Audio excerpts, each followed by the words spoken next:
Hey everybody, this is Robert C, and I'm here to respond to the discussion by Robert P, Aaron, and Josh about why they wanted to stay connected. Also, I'm going to talk about another topic to continue our discussion.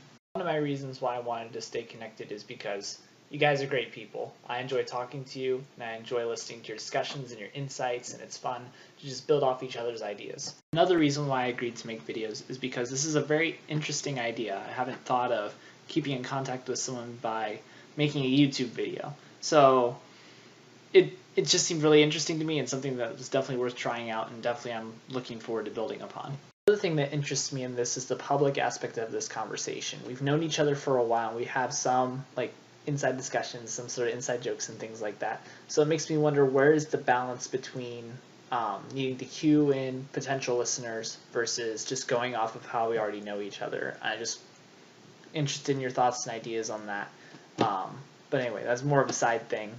In sum, I'm very much looking forward to talking with you all via YouTube and hearing your input on these things. So here are my two questions for you guys. One, what is your ideal 5-year plan?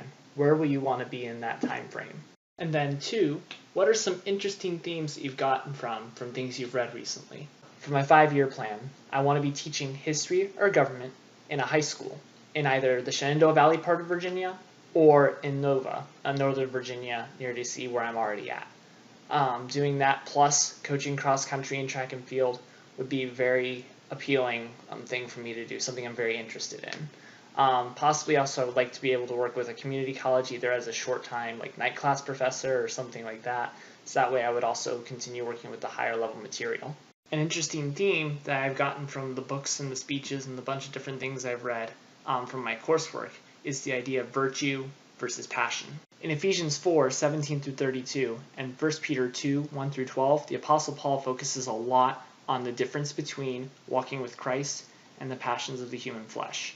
Oddly enough, the most famous figures in American history in their speeches say very similar things. Let's take Lincoln, for example.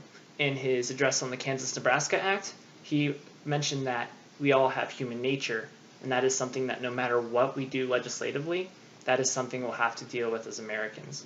And then his perpetuation address in 1838, he highlighted the number one threat to a democratic society is not an outside force, but rather the people and the passions themselves.